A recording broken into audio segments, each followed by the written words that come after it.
So tell me if this is you. You take some shots with your drone, you load them up on your system, you edit them, and then you even apply the LUTs supplied by the manufacturer, in this case DJI. But then your footage ends up looking like this.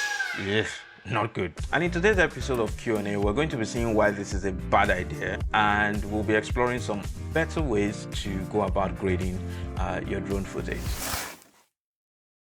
Now, onto the questions that we're going to be answering today, starting with what we already introduced. Question 1. I use the DJI LUTs on my drone footage, but it looks horrible. Contrast and saturation is too much. It breaks my image. What am I doing wrong? On to question 2. What should a cinematographer do when he or she is given a camera they are not familiar with to shoot with? So let's start with the first one. Now, you may or may not know, but those LUTs provided by the manufacturers, they are conversion LUTs. So what that means is they're designed to take the color space, a log color space, into Rec. 709. But the mistake we often tend to make is that we assume that any flat looking profile on the drone we're using, we assume that that is log.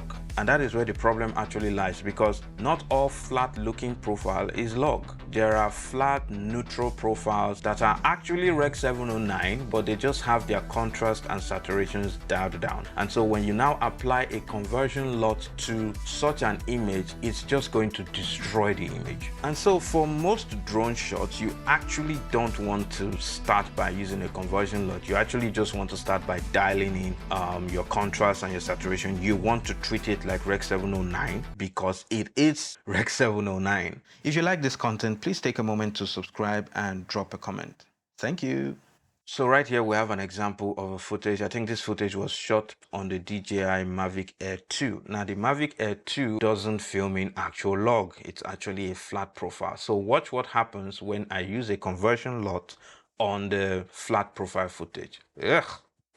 As you can see, it's crazy, you know. So if I were now to grade, I would just go ahead and start dialing in my contrast, dialing in my saturation, and you have a good looking image as opposed to, you know, using the conversion LUTs. Now for our unfamiliar camera question, it is inevitable, as a cinematographer, it is inevitable that you would have to use camera systems that you're not familiar with from time to time. And the simple way around it is research and preparation.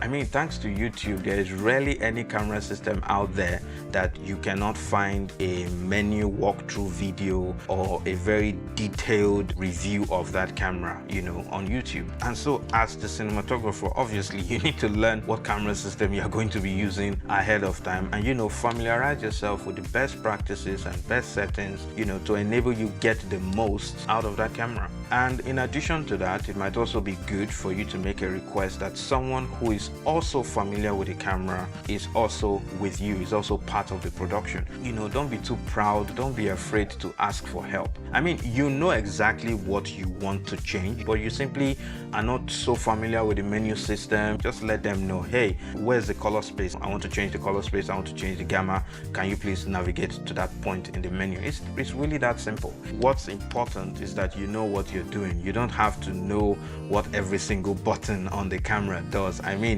I don't think you knew 50% of the buttons on a scientific calculator, but guess what? You still use that calculator and you passed the exams, and hey, guess what? You finished school. Camera systems are the same.